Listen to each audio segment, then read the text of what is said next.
Welcome to Millennial Pagan Podcast, the podcast that's discussing issues and hot topics influencing the pagan world from a millennial perspective. We're your hosts, Autumn Wolf. And Jera Stone. And in studio, we also have Sunshine. Sunshine. Hi, guys. Hello. Welcome back. Thank you. And welcome back from camp. Thank you. Yes. So our last episode, everybody got to hear me chatter on about my experience. Now, I'm going to grill you about yours. Yes. I'm okay with this. So you guys went to where again?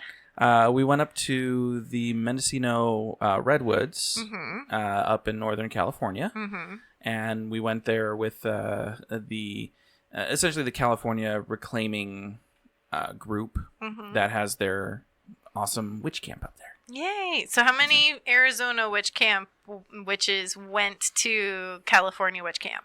There were 7 of us all together. Yeah. Awesome. Actually, Technically there were 9. 8. Well, also Poonam from Tucson. Poonam didn't travel with us, though. No, she didn't travel with us, But she was up there. yeah. Mm-hmm. So we had an original 7, and then kind of the day before, we had an extra ask if they could join us. And, of course, the more the merrier. So 8 of us all together. Yep. Yay. And you guys usually caravan up there all together, so it's a little bit safer and a little bit funner. Oh, yeah. That is definitely... and also because it's very time-consuming. It took us... pretty much takes us about a day and a half to get from here to camp. So my experience was a Friday, Saturday, Sunday, 3-day experience. You guys were at camp in magical space for how long? It was a total of 7 days. Yeah, 6 nights. We got there around 2 o'clock on Sunday, and we left at 11 the following Sunday. So 6 evenings, 7 days. Yeah. Oof. And and being that it was my first time, I can say it was intense. I believe it. Yeah. Ours was intense Yes. because we were in a tent. Corn. Yes. The corn. The corn. But yeah, for anybody who has not gone up to the Redwoods, let me just say this. And Sunshine kind of explained this to me, and I kind of want to reiterate it. There's a point where the trees just start getting bigger and bigger and bigger and bigger, and then all of a sudden the trees just stop getting bigger. But you look down and to the side, and you notice that the ground is getting lower and lower and lower, but the trees are staying the same size. That, I didn't believe it, to tell you the truth, first time hearing it. And when we got there, Sunshine made sure that I was not driving and that I was looking out the window the entire time. And, oh my gods and goddesses, it was the most amazing thing I had witnessed to date. It gives me goosebumps every time we drive in. Every single time. Whether I'm Awesome. driving or Not. passenger, it's absolutely magical driving into the Redwoods. Awesome. Especially with how close a lot of these trees are to the road itself. And just how massive it is. Like you can crane your neck and try to look up in the car, and you're still not going to see the top of these trees. Yeah. And because the trees are close enough to the road, I don't recommend sticking your head out to do it. Oh. Yeah, no. Donk. But yeah, I mean, and just getting into the camp, getting from a paved road to a road that was paved in the 80s to a road that was paved in the 70s to complete dirt. That in and of itself was actually kind of magical, because it was, at least for me, kind of going into a time and a space where nobody had that, and it just kind of just brought that this already magical energy to it, because it was away from civilization. I had a very similar experience because I was on highway, turned off onto private road, and literally it was road, gravel. And then it was just gravel, no road. Nice. So. Yeah, but and I do have to say it was beautiful every single day that we were there. I don't even think it got over like 80, 85 degrees the entire time we were there. I don't think it got over 70. Yeah, that's true. So you were in a hoodie the whole time? No, I am a human furnace, so I was just fine for anything except overnight and morning. I was just, tank top, pants, kilt some days, just depending on what it was. Most of the times I was actually still in my PJs just because I could, and it was comfortable. So I have not been that far north in California. I haven't been in California. Is it humid up there? The humidity really, it was negligible, honestly. Okay. You could tell a little bit when it rained. It is consistently damp underneath the redwoods. That Okay. it just you're always slightly wet. Georgia. Sorry, I grew up in that. So when the heat rises and there's humidity, you can kind of feel the difference. But for the most part, if it's warm, it's extra warm. And if it's cold, it's extra cold because of the damp. Yeah, no. My roommate made fun of me because I was like, don't I need a tarp to put under the tent so when I put the tent away, there's not stuff stuck to it? And she's like, high desert? You're going to high desert. No. And I'm like, oh, okay. Never mind. Yeah. So, That was definitely a consideration. Yeah. Anything that was down on the ground that didn't have anything underneath it was wet. yeah, and bringing home extra stuff with it. Oh, yeah. Redwood duff. I'm still finding it. Exciting. So, talk a little bit about the organization of not only the camp, like the camp experience itself, but also the group putting it on. So it was, I'd honestly say, not really having something to compare it to, it was very organized. There was actually a structure to every day, to every class, or what we called our paths. Meal times. We had affinity groups where we literally met up with people that on day one we didn't even know or didn't even speak with, but kind of just to get to know people in our community, and we did stuff together. There was like a set time where we actually met up with our groups. Even all the way down to the rituals at the end of the night.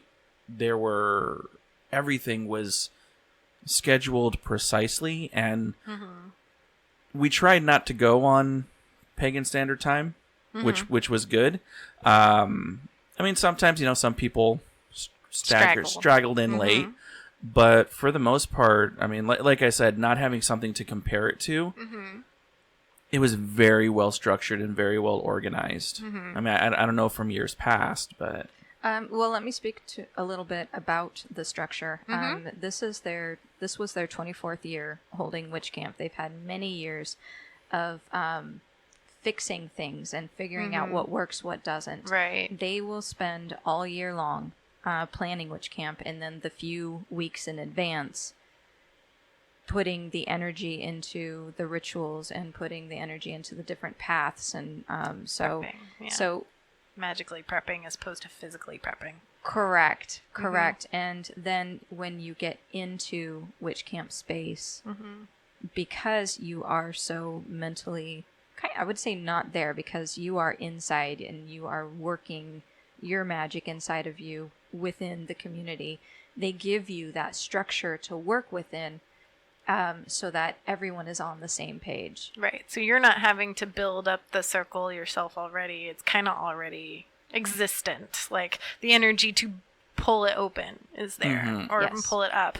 Yeah. This was to reference back to mine, the group that was putting on my experience. This was the second time they held a large group experience like that.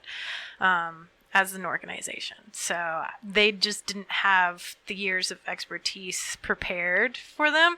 I'm not saying that they did a bad job. They did a fantastic job for this being like totally unprepared for the most part for something like that. Only experiencing it with Yule. So hearing you guys talk about they've had it, they got it down pat going. Yeah. Okay. All it is it takes time and experience, and the experience comes from having poor years, where it just didn't work out. Well, why? Let's figure that out and make it better going forward. Yeah, and again, not to disparage on my group. I think they're good. When they get there, it's going to be fully awesome. But like some of those people are used to doing big events already, like worked in events. So it wasn't like, oh my gosh, I don't know what to do. So, but hearing you guys talk about 24 years, wow. Yeah. So, I have tried to ask this question of other people who've gone to California Witch Camp before, and was not fully fulfilled with the answer I got.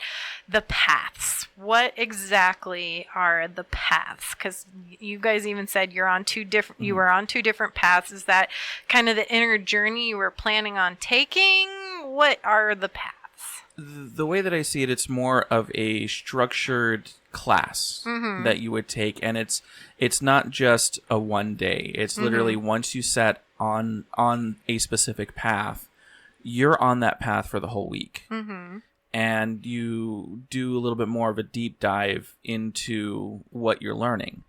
For example, my path was actually the elements path, and it was the 101, the beginnings, learning how to cast circle, learning how to do it properly, learning about the elements. Whereas there's other paths that you had to take elements as a prerequisite to get into. There was one that I wanted to actually learn more about. It was actually called the Fool's Journey, and it was a little bit more of learning with tarot, learning the major arcana, but focusing a little bit more on the Fool itself, more of the eclectic side of magic. And Sunshine, what was your path? Mine was the left-handed magic path.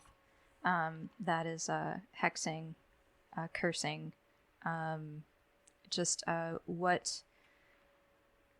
we could go into this all day, but it's what is considered not anti-magic, but like the dark side of magic. And it comes with its own warnings and stuff. They say not to do it and harm none, which I just think is the worst hamstring in the world, in the history of magic, to tell someone to not hurt someone else. But what if you're already being hurt? What if your people are being oppressed? You're just supposed to sit there and allow it to happen. Here's a way to have empowerment upon yourself and be powerful. Yes. And there is, to quote someone, there is a sacred rage, that you can use your rage and the anger in a positive manner. But I just don't think that magic is necessarily just good or should be just good. Because if you look at a cat and a mouse, to a mouse, a cat is evil because all it is destruction and death. And to a cat, the mouse is dinner. It's a necessity. How are we to judge what is good and what's bad? All we can do is protect ourselves the best we can. And then, I totally agree. And there were a couple other paths too that were one that actually kind of intrigued me, and I'm waiting to actually hear a little bit more about this class from a couple of friends who were in it. The mycelial pentacle. Pretty much because we were in the Redwoods, they had a kind of a community built course about the roots of all the trees intertwining underneath the ground and creating this mycelial network where one tree from one side of the forest can communicate with the other tree on another side of the forest. If one tree is dying, it's giving its energy and its nourishment to the other trees around it. It's honestly, when I heard them talk about this, I honestly pictured the movie Avatar. And when they're talking about Awa, and when they're in the forest and they're actually like networking the electrical signal going throughout the roots, it's kind of the same thing, and it's a beautiful picture where even though they can be miles and miles apart, just this connection between two living beings exists. And one of my friends is kind of still decompressing from it, but I can't wait to hear what they have to say about it. Awesome. So my question then, Jera, you said that the elements is a prerequisite to a lot of them. As the first time that you're at camp, do you have to take elements? No. If you have taken this class before, because there's a lot of different reclaiming courses that happen throughout Arizona, California, wherever you are, if you just look it up. If you have taken this specific class before going to camp, it still counts. Now, being that I've never taken it officially, I kind of decided that was a little bit more because I wanted to have the experience of starting year 1, grade 1. Right. And I just have to say, the teachers that we had, amazing, beautiful work, beautifully done. So Jen and Suzanne Sterling, wonderful teachers. I envy anybody who has had them as teachers before, and I'm so glad that I had this opportunity to share the experience with such powerful women of the craft, and that they were able to share their knowledge with us. Now, is there a way for a solitary or somebody else to, say, test out of it? That would have to be something like if you'd have to do the research online, to tell you the truth, because there are some of these courses online that you can take, and I mean, there's no real way to prove that you've taken it other than your own morality. Okay. So, I mean, if you feel that you honestly, you know enough about it, you've done the research about it, that you feel that you really don't need to take this course, that's perfectly fine. You know, if you've been in the craft 5 years, 10 years, and you've never taken this course and you feel that you do know enough, that's perfectly fine, at least in my opinion. But being that I'd never officially taken the course, right, I wanted to make sure that I was going to get what I needed out of it. No, and I think that was smart of you to do that because of where you've been on your journey before. So, did Sunshine, on your first time at camp, did you take elements or did you bypass and go someplace else? Oh, I took it. I didn't know until my second year that it's optional if you discuss it with your teachers of the class that you want to take in advance. And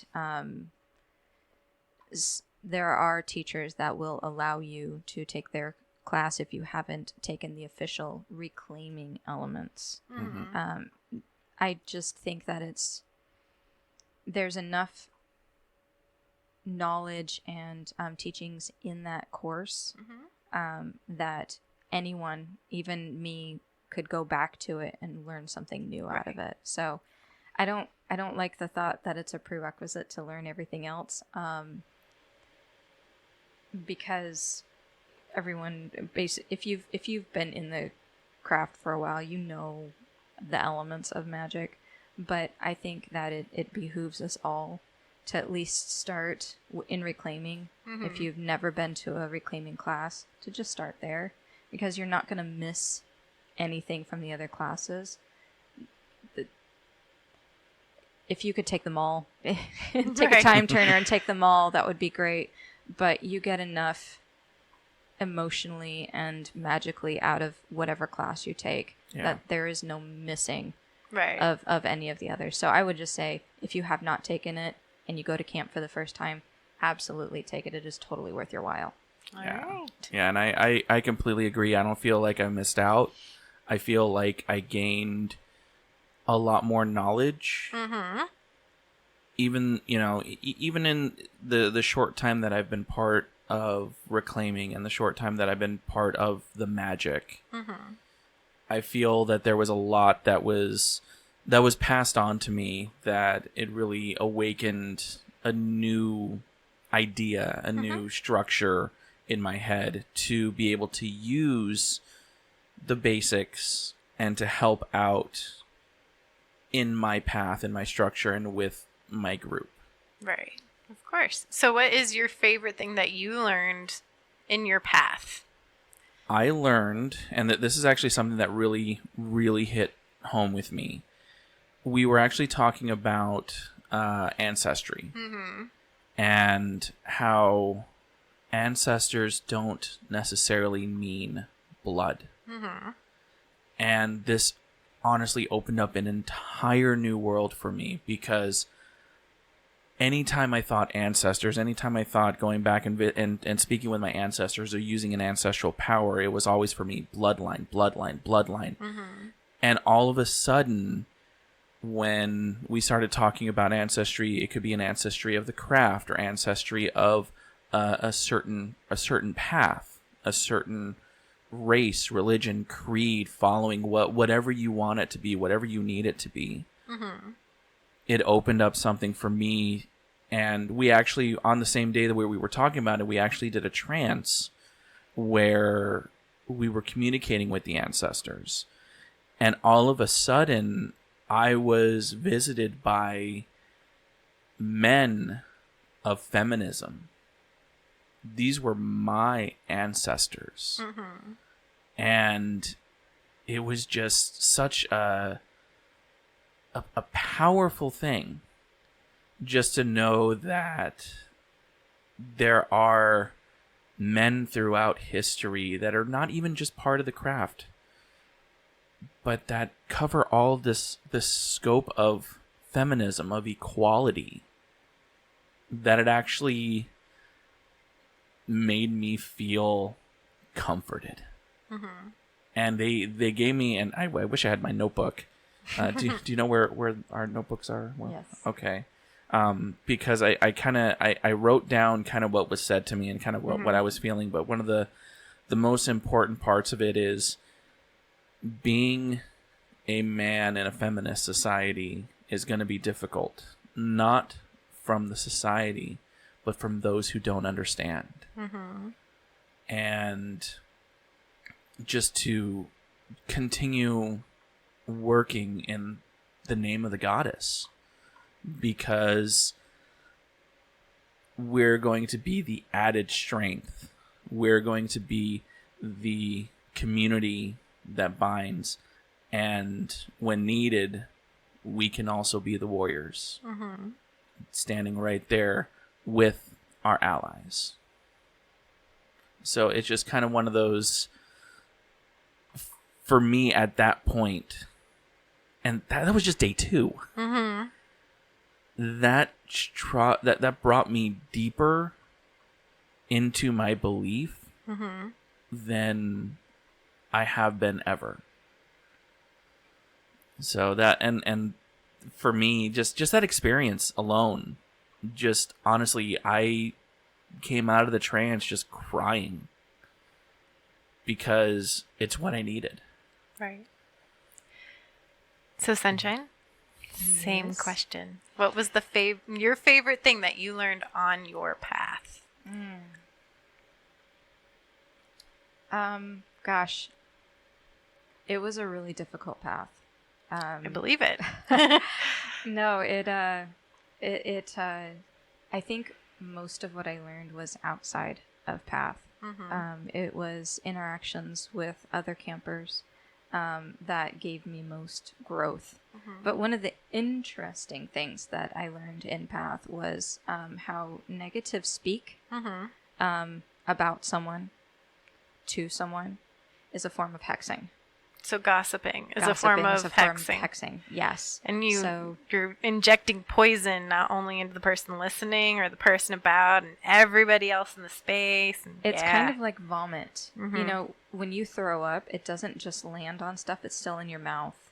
And it's still on your face, and it's still around. And everybody can smell it, and yes. Right. So people who have a tendency to negative speak other people, they tend to be unhappy themselves.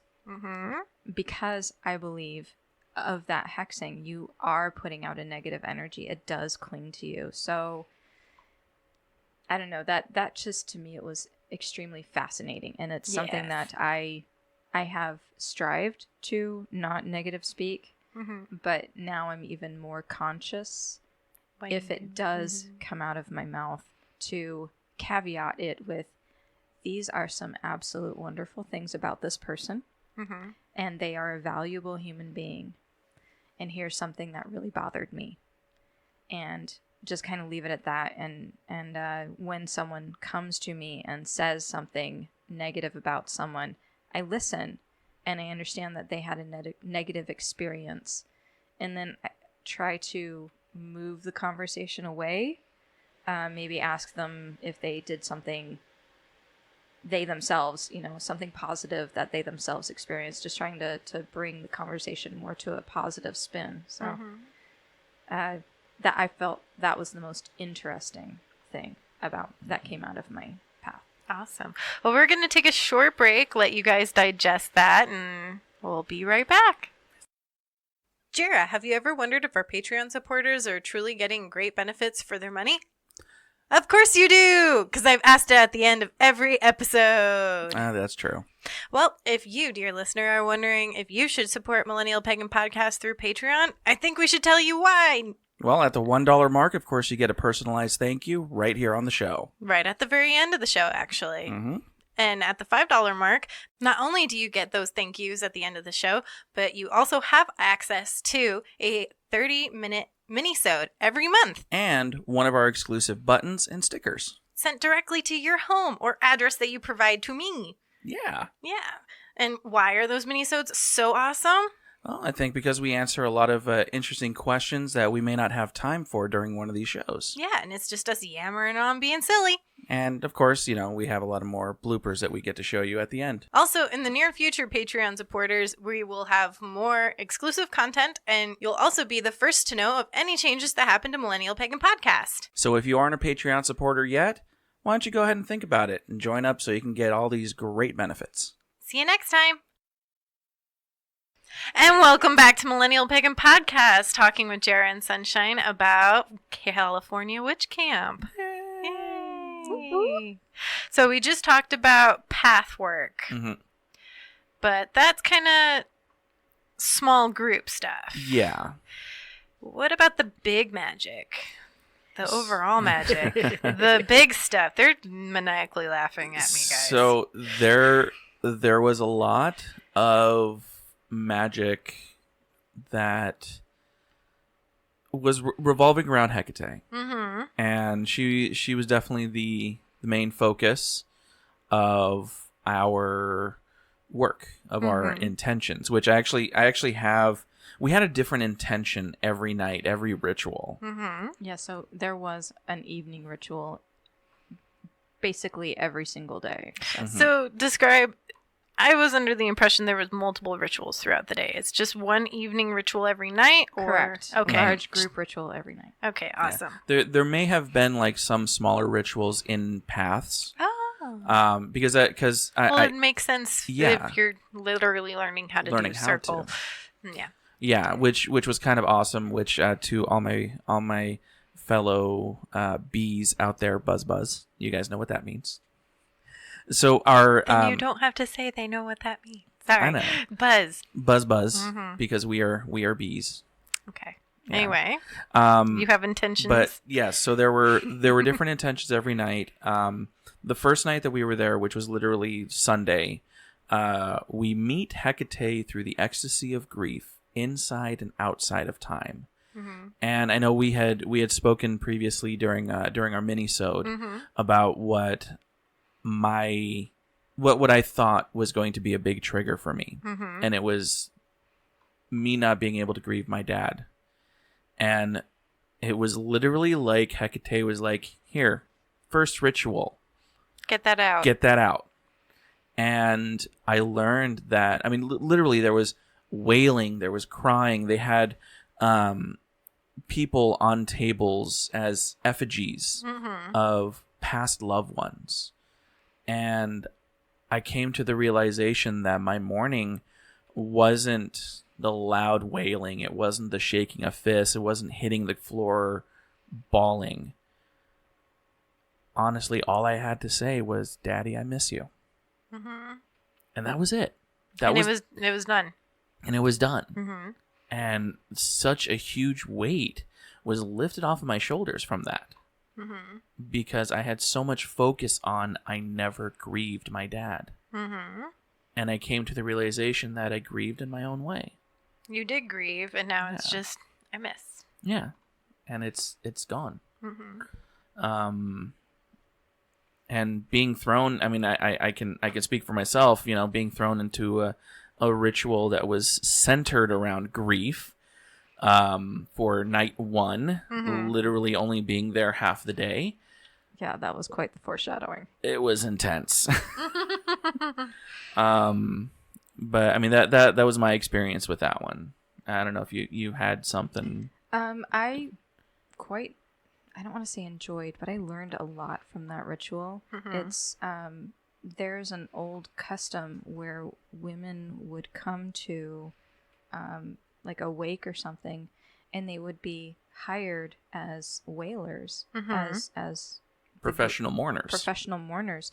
And they would begin the keening and the wailing that some people need, and it just escalates into these people having ecstasy of grief. Just like it said, there is a moment. It's not pleasurable, but it's where it peaks, and that's it, and that's where you come down the other side and you can start healing. So I thought it was incredibly beautiful, and very moving. Naame talked about them with the Kohanet. Yes. So the second night was a very powerful ritual in a different way. Hecate, one of the things that she's known for is actually being the protector of children. And there is a huge injustice that's going on right now with these children in cages. And that's kind of what the second night was about. We are the flame of protection and the song that calls you home. And something happened during this ritual that, as a child, I heard this song, and it was Twinkle Twinkle Little Star.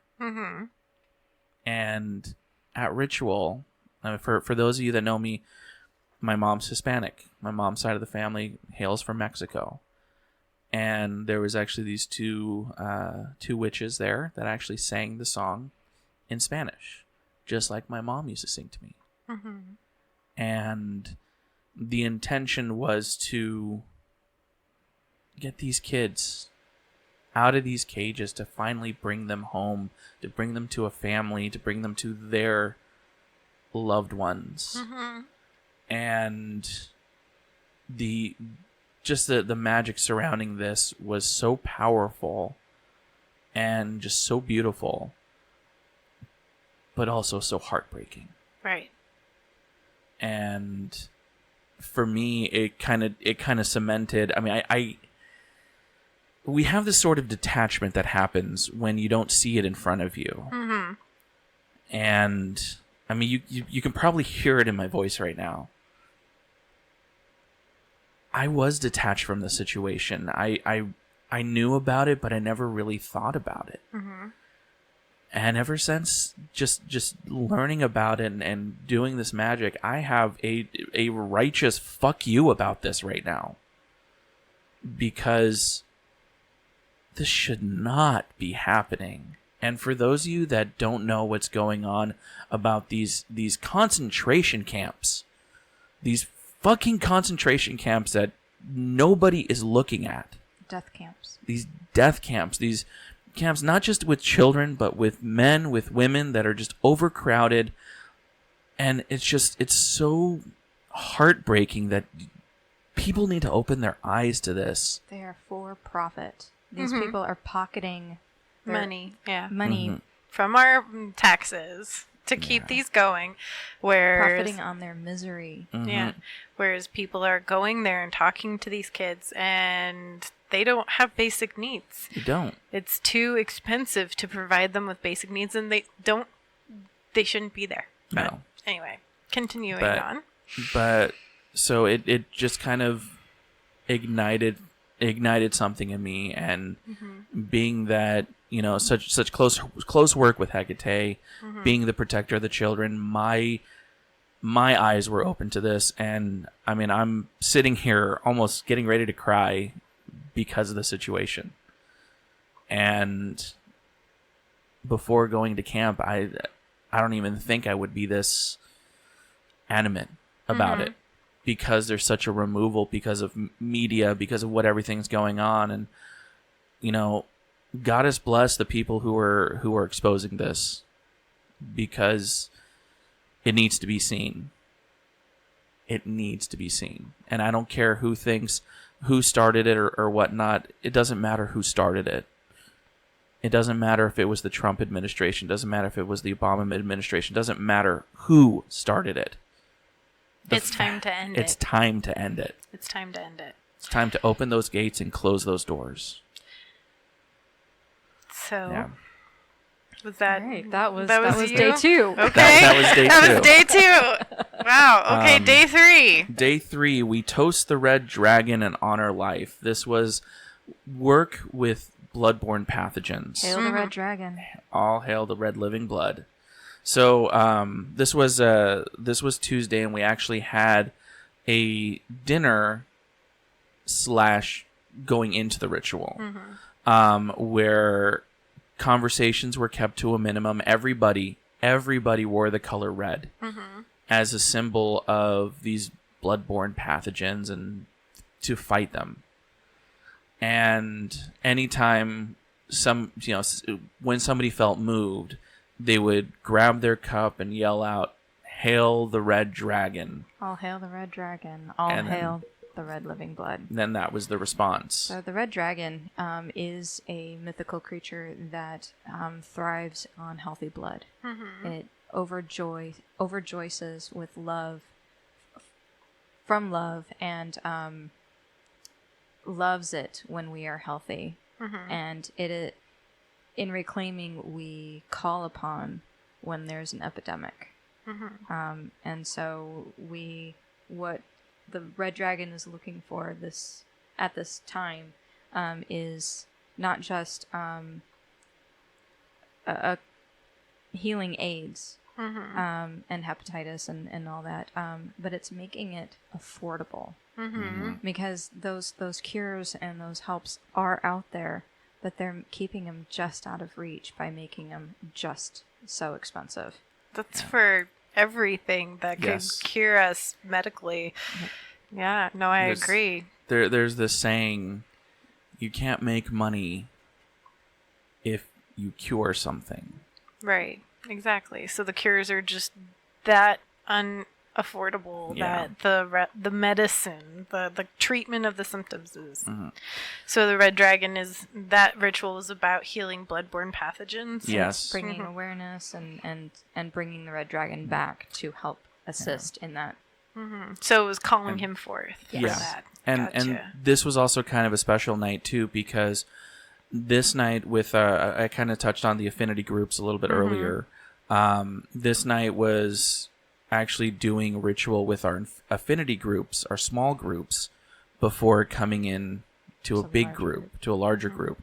And the larger ritual was actually more subdued, whereas the smaller ritual, and I can only speak for the ritual that we did, it was powerful. Like my affinity group, we called ourselves the Mixed Nuts because we were the eclectic of the eclectic. We had just 6 different people from completely different walks of life, completely different areas in life that were brought together. And there was a moment where we did this spell together, where we did this magic together, bringing together the ones who are affected, the patients, the caretakers that are taking care of them, and the researchers that are researching cures and making them more affordable.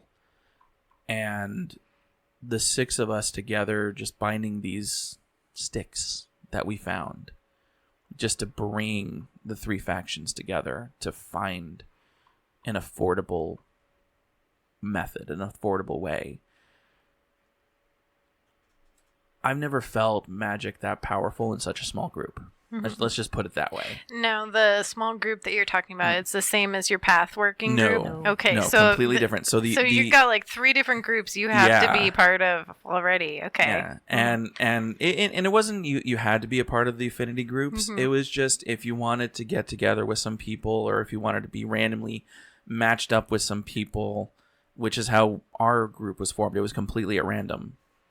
And I'm so glad that the fates, that the goddess brought us together, because we each had something to bring to the table, and we each had something to learn from each other. I mean, even one of the guys, he actually kind of earned his magical name in the group as Chaos. Oh dear. Which was Tom. No, he said it's okay. Okay. I as long as he says you can talk about it, it's fine. Okay. Yeah. I hesitate to bring in any names Of course. or Well, specifications myself. because some Agreed, people yeah. aren't out Yeah. yet. So. Right. Oh, And, if you know him, if you know Chaos, you know he has blown the broom closet wide off of its hinges. Yeah. I know how that is. Yeah, but so that in and of itself had its own magical working. This just doing these independent rituals and then bringing them together in a big group. Right. Wednesday night was open the gate, turn the key, as I will, so mote it be. Kind of taking the example of Hecate's keys and opening the door to the crossroads, whatever crossroads are hidden. Which was great work in and of itself. And there was a lot of that was the night of the effigy, wasn't it? Where we called Was forth. that the overnight ritual? I think that was the overnight ritual. Yeah. Okay. The days blend together. I get you. No, So- Yeah. I had to sit and write my journaling down so it didn't blend together. And because I didn't do it while there, I had to do it on the bring down. There were some things missing and thoughts that had to come up later or be reintroduced to me later. Yeah. But so the overnight ritual / dance party Yep. was actually kind of interesting to start off with. We started in the dance hall, in the mess hall, the all-purpose hall, whatever you want to call it, doing a blindfolded dance, which was actually kind of awesome. And it was like literally everybody's blindfolded dancing around in their own space. Yeah, I got corralled back in. Apparently, I was wandering off into a direction I wasn't supposed to. Yeah, but it was... Where are you going, little sheep? That's right. They basically just touch you and kind of move you so that you don't stop dancing, but they move you in a direction so that wherever your feet go, you're going the right Yeah. direction. So Where you're not- are you going? Get back in there. But the pretty much there were people kind of... It was like a trance dance, essentially. And one of the things was Hecate actually gave us an athame. And the athame transformed into a tool to use for our work. And whatever the tool was meant as a representation to you as to how to use her athame. And for me, and I'm completely comfortable saying this, my athame turned into a microphone. Which you got gifted. Which I got gifted at the end of the camp. So it's one of those, using my voice, using performance to kind of bring light to whatever's going on, and kind of what I started calling performance with a purpose. So that was actually pretty awesome. The next night was talent show. Hey, wait a minute. What Oh, did yeah. your athame turn into? It didn't. I was so tranced out that I completely stopped listening to any instructions and was just dancing in my own space. That's didn't what you even needed. know- I didn't even know Oh, that you we- were supposed to be doing that part? You just got lost. I like, did. totally I lost. did, and You're right. It was exactly what I needed, and it just helped me lose the things that I had been hanging on to of the day, of the week, I guess, because it was already Wednesday, so it was halfway through the week, and I had been hanging on to some stuff, and I was able to just let that go, and I felt freer afterwards. So, and I really do enjoy dancing, and you add a blindfold, and it was just fun. Yeah. Nobody was looking at you, and you weren't looking at anybody else. Exactly. So, Which also kind of, and like I was saying, it was also the all night ritual, which there was a couple of different rituals that were going on that you could choose to be a part of or not be a part of. But the whole reason for the dance party was to create energy for the energy. full rest of it. Yeah. So we did occasionally, when there was a pause in between music, we would just twinkle our magic over to the people who were at the bonfire and doing the overnight thing. So I kind of petered out. What was it, like 1:30? About 1:30. I was up till about 2:30, almost 3. So I have a weird question. I'm very much this way, even not at camp anymore. Sun's up, I'm up. And I wasn't going to bed until 2:00. So people were like, "What are you doing up this early?" What was your experience with that? Like the natural alarm clock of the sun. Did it do that to you guys or no? Not really. No, it was exhaustion ruled the day, and his alarm clock woke us up as needed. Yeah, which was actually kind of nice, but I did wake up a couple times during the night to make my way up a hill to go to the bathroom. Yeah, it was hiking to the restroom every single time you had to go. I had a porta potty right outside camp, and then there was actual real toilets far away, so I could run to a porta potty and run back. That's exactly why they were all uphill, is because gravity. They were because they were a sewage system. You got hot showers, and you got flushing toilets, but you had to work for it. Which for my friends who have a little extra meat on their bones, and I'm saying this because I do. We're aware. Something that was kind of gifted to me was being able to walk like a gorilla up hills, because weight distribution. And I will say, if you ever get into a situation where you're in a mountainous area and your legs don't feel like they're carrying you, start walking like a gorilla. I know it sounds weird, but it works. It worked for me.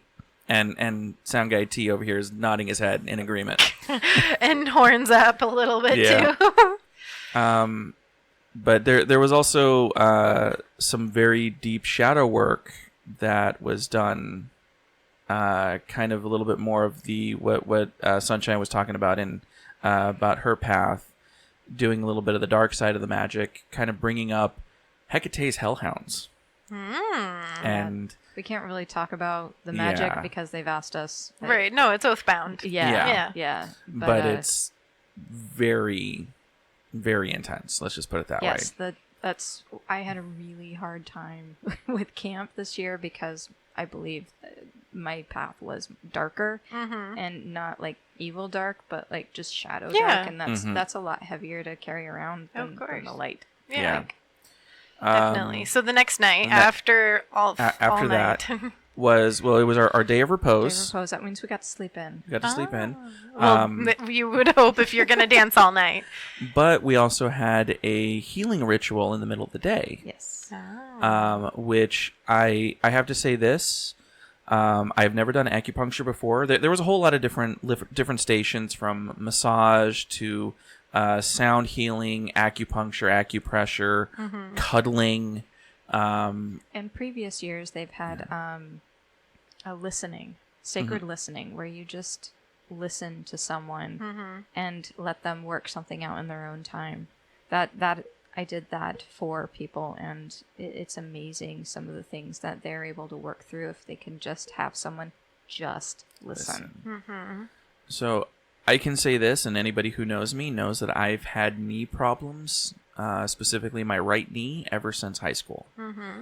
And having not just the magical space just filled with all this different type of healing energy, but doing this acupuncture, apparently I held a lot of my stress in my knee, because in my younger days, my knee was the cause of a lot of my stress. after this healing ritual and after doing this acupuncture, there's a spot in the ear where it deals with stress. Mm-hmm. And after the lady actually pulled out the needle, that spot bled and bled and bled. And she looked at me and she said, "You've held a lot of stress in, haven't you?" Mm-hmm. And I'm like, "Yeah, I have. It's been a rough life." And I stood up, and for the first time in a very, very long time, I could not feel the pain in my knee. Mm-hmm. And it scared me. Because I was like, wait, something's wrong. Right. And I know I showed you a little bit earlier, I was jumping up and down on my leg that has my hurt knee. Right. No pain. It is amazing. Just the healing energy that went around. And there was people that I was talking to that have had pains, that did different things, not just the acupuncture, but different things in this healing ritual where they just felt better. Mm-hmm. And I mean, I'm a firm believer of the healing energy now, especially acupuncture, which I've never tried before. And when's your next session? When my knee starts hurting again. Okay. If it starts hurting again. All right. Mm-hmm. But I know, and there was just a lot of people the entire healing ritual. There was a big circle of people in the middle of the circle, just literally chanting, singing, and going in a circle.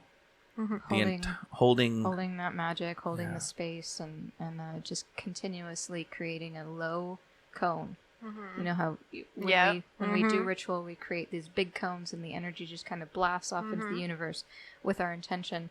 In this one, it was like a sound bowl. Right. Just creating that constant sound, that constant magic for the people in the center or whoever needed it. Because I sent some off to all the loved ones back home. Right. Mm-hmm.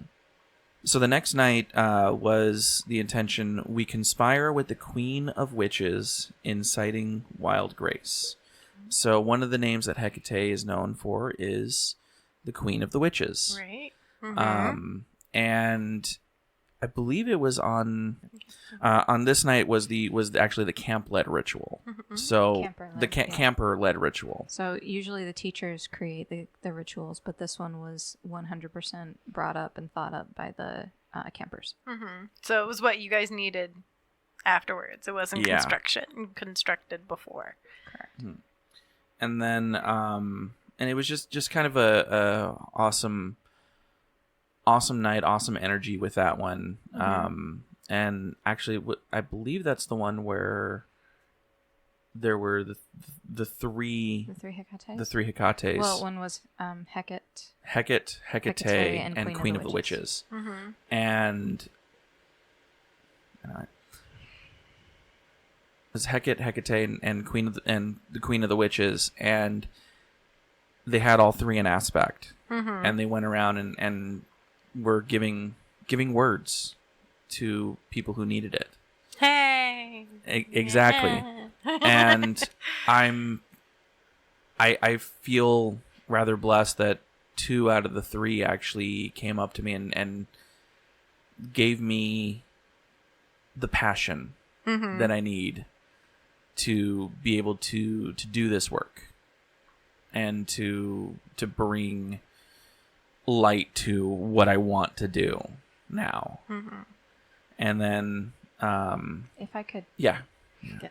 So that night as well, I was actually feeling quite disconnected. I had stepped away from the circle. I didn't have the energy to maintain the chanting and the dancing around, and one of the Hecates came to me and helped bring me back, just by acknowledging that I was feeling disconnected and giving a little thought and a little hope and to me, and helped me muster up that line to the energy that was being created, and not only brought mine up, but was able to give more. A gentle nudge. Yes, A yes. gentle nudge. Gentle love nudge. And then the final night. Ooh. um, Spicy. It was Spicy taco. very spicy. We become the many revolutionary faces of Hecate. Mm-hmm. We are the spell. And this one was centered around being Hecate, being the revolutionary faces, being the many names of Hecate, going out into the world and spreading the work that needs to be done. Right. And this was very magical in a lot of senses, because a lot of people that night took magical names. Mm-hmm. And whether it was one of Hecate's names or whether it was one of their own. Mm-hmm. And they were able to bring up the courage, bring up the ability to take on Hecate, take on her work, take on what needs to be done to become the revolutionary that we as witches need to be right now. Awesome. So, this sounds like a lot of work. It was honestly take like 6 months of magical work that we would do in the reclaiming tradition, and literally putting it all, condensing it down into 6 days. Yeah, so I've said it before and I'll say it again. It's a year's worth of counseling done in a week, and you have the whole year to process it. Mm-hmm. It is intense. It is deep, and it's actually as deep as you allow it, because you can go and just experience and have a good camp, or you can go and you can drop in and take as much out of it as it's willing to give you, or as much as you can take home. Right? As much as you can fit in your suitcase. Yeah. So that's a good point, because all work and no play make a very unhappy wolf. So This is true. tell the wolf about the fun parts. Oh, there's so much. Oh my gosh. So the woodlands, the Mendocino Woodlands actually offers hikes.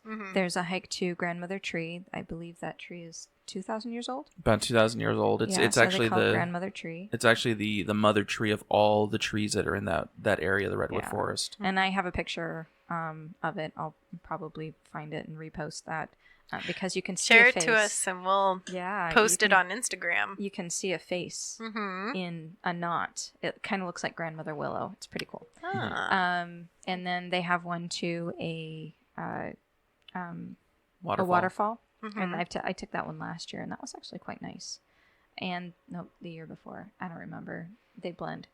And then they have a nature hike where they tell you about all of the flora and fauna that's around, the ones you can eat, the ones that are useful. And that's the park putting that on. Yes, that is Mendocino Park. And you have the opportunity to go do that while at camp. Yes. Correct. Ah. So they have what's called optional offerings. I'm whacking the person who keeps saying he wants to go to the redwoods. Oh, gotcha. I'm like, I want to do these. So they have what's called optional offerings every afternoon from 3:30 until 6 o'clock. People offer different classes. A couple that I've taken was a drumming one, and that was kind of an introduction to drumming. One that I offered this year was cuddling. A cuddle puddle in the sea bower. So, puddling in the water. It was a play on words. But, there's people don't touch enough. And Right. so in sacred space, when you have complete security and safety, people get the touch that they need. So it was just one big cuddle puddle. So in that time, from 3 p.m. to 6 p.m., you can do whatever you want. Mm-hmm. There's some people who literally went down to the river and played in the water. There's some people who just walked out into the woods just to be by themselves or just talk to other people, draw, create, do whatever they needed and wanted to do, and they had fun doing it. And it's just a time literally where if you want to get to know another camper or two, you can Have a conversation, Yeah. or go hiking off together, whatever it is that you want to do. Yeah, you had plenty of time to do it. it didn't feel like we were consistently in sacred space, but you were. You know, Right. it still had that sensation Of course. of being in a magical space because of the trees. Right. Well, yeah. They hold in the magic. Mm-hmm. Yeah. And I just have to say, standing at the base of one of those trees and looking straight up, oh man, it is a feeling that you cannot duplicate unless you do it. Right.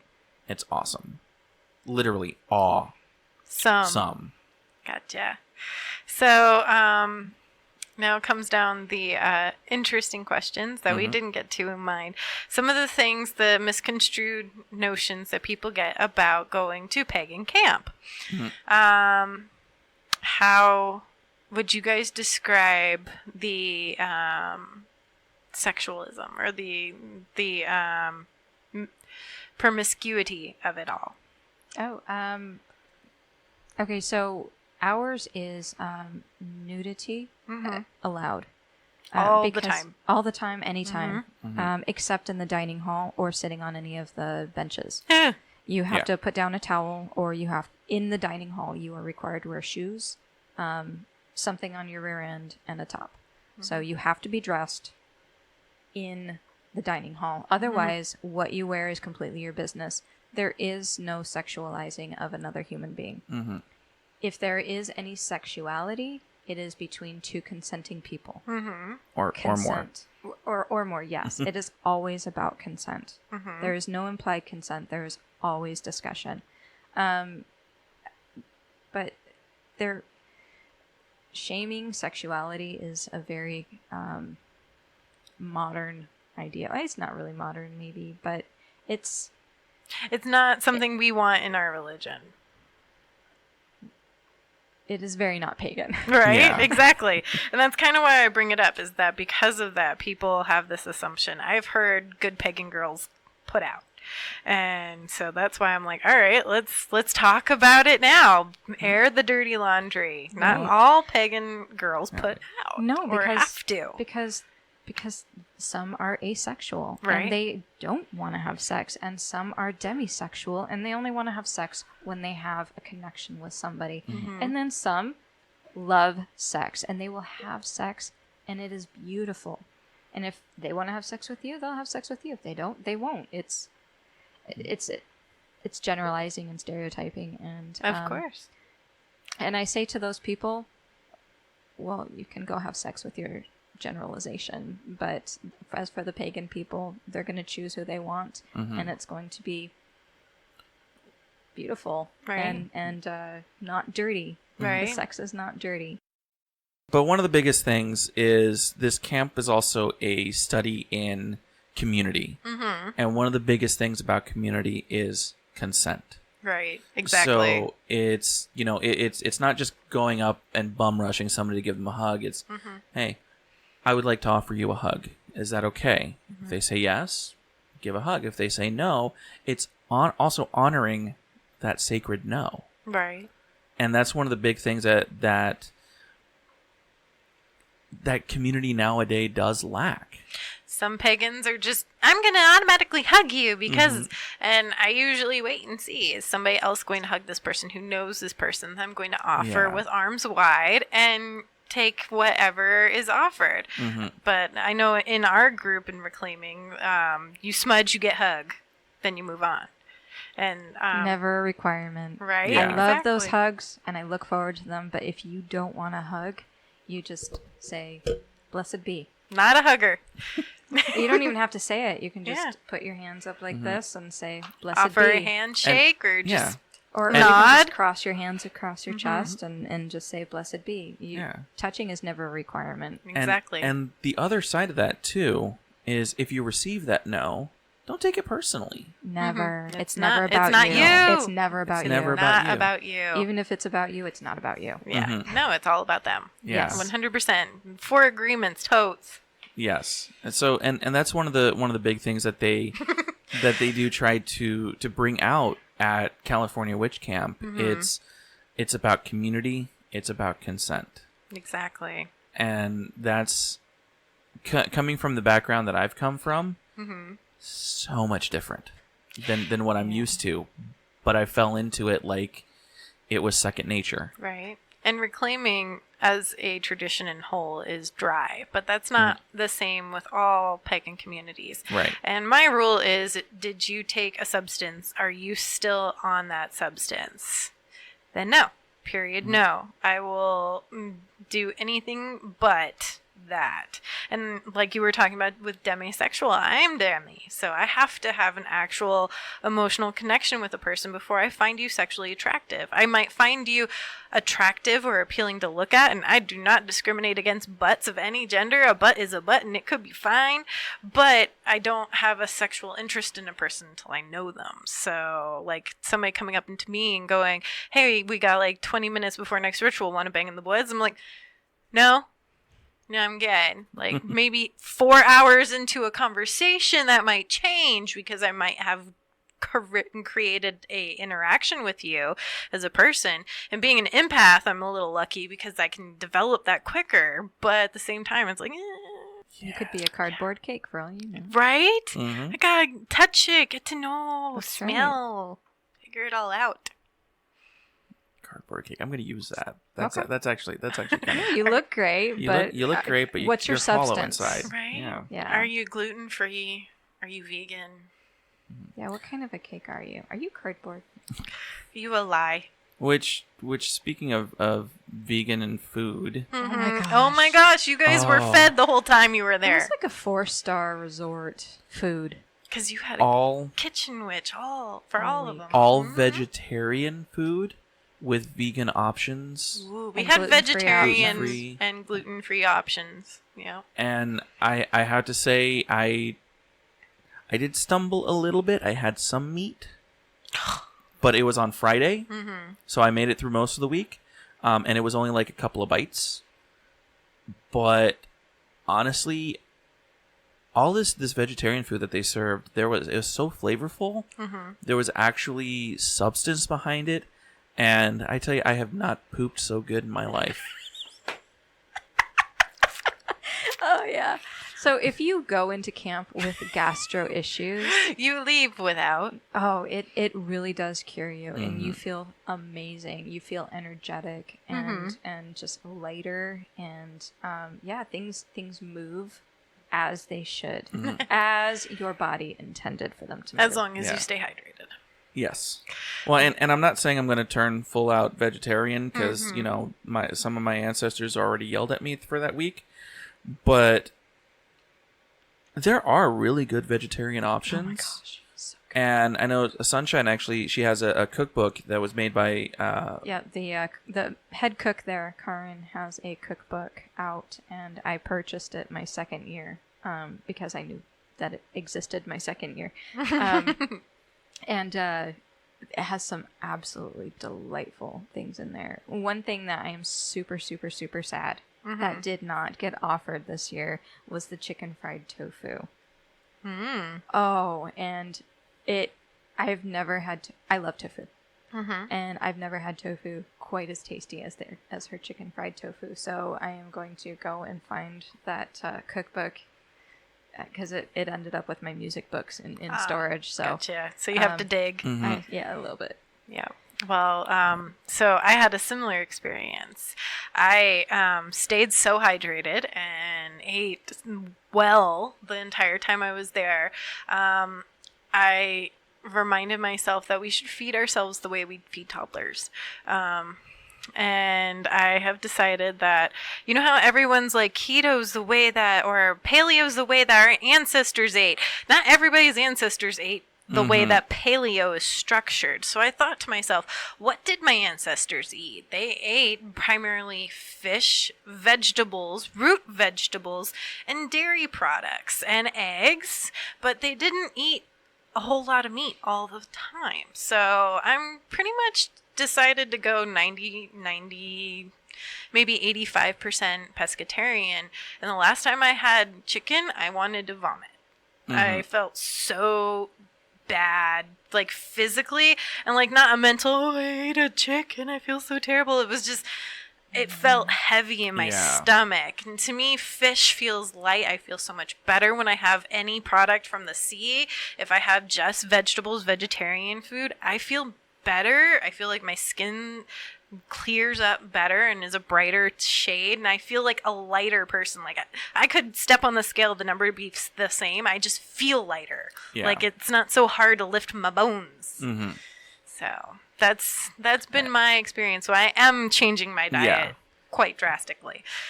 Yeah, I mean it's for me it'll be more of a, okay, I would have meat in this meal, let's just take it out this time. Meatless Mondays. Start small. I love it. Small baby steps. Yep. But the food there, I wish we could have those kitchen witches to ourselves. Daily. Yes. Daily. They need to start a restaurant together. And make kitchen. In our kitchen. Okay. But big thank you to all those kitchen witches who fed us greatly and we're so accommodating for people who had specific dietary needs. So I mean it also shows the community coming together, which is awesome. Yeah. Eating together, eating the same food is a sacred act. Yes. It's something that we don't do very often in large groups. So like Thanksgiving dinner, it's one of the few times of the year that a large group comes together and has that sacred meal where they all eat the same food and they all feel twice as miserable as they would have any other day. But if they'd eaten better options, they would all feel awesome together. Yeah. I agree. No, it's very much a sacred act to eat food together in one sitting and having the same exact thing. So, I want to say a big thank you to Arizona Pagan Perspective for my experience. I'm sure you guys want to extend the same thank you. Oh, yes. For the reclaiming group who came together and created the California Witch Camp experience. So. And I can honestly say, and that this is something for me, and I am a priestess of Hecate right now. She has definitely moved and made a space in me to do her work.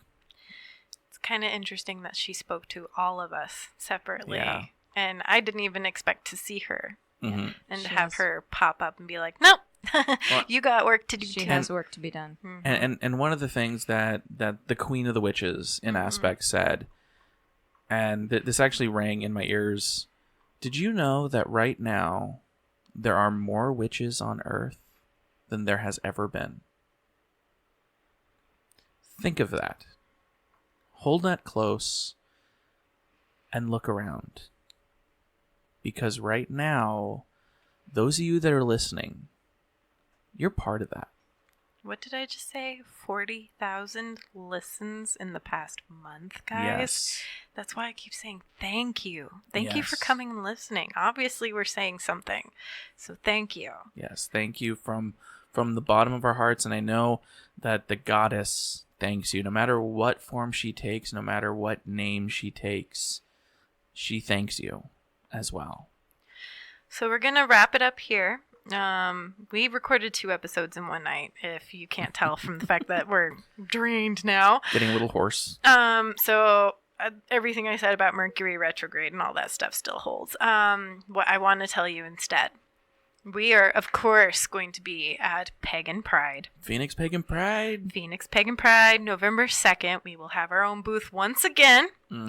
I will be teaching a class on expanding the triple goddess at Pagan Pride, because Pagan Pride is the triple goddess. Which I find awesomely amazing. Thank you.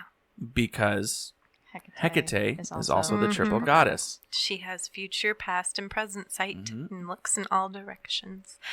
So, yes, we will be talking about expanding the triple goddess, because when Lara decided to do the triple goddess, people were like, that's not my goddess. It doesn't show me in those faces of Maiden Mother Crone. And I was like, well, there's one way to solve that. Continue doing it, because that is tradition and that is paganism as the triple goddess. And then talk about the modern way of dealing with it. Have a class offered. So I was like, you know what? Once again, if somebody else doesn't do it, I got to do it myself because I want it. If I want it, I got to do it. So I'm doing it.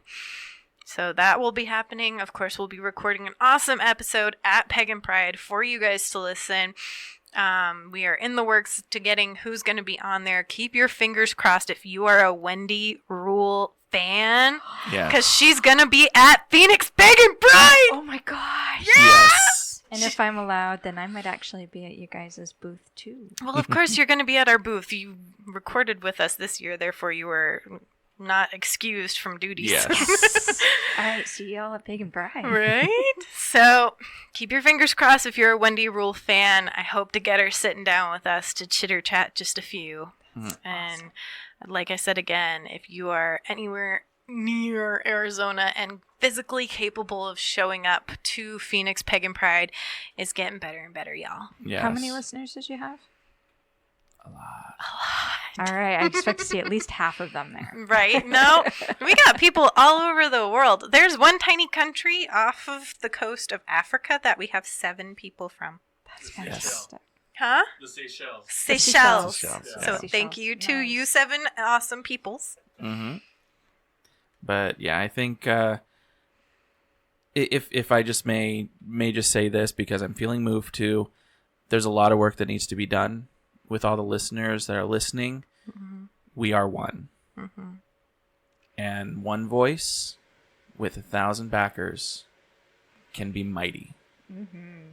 So thank you again to each and every single one of you for listening to us and making our humble little show just that much better just by listening. Yep. Well, from all of us here, once again, thank you and merry meet. Merry part And merry meet again.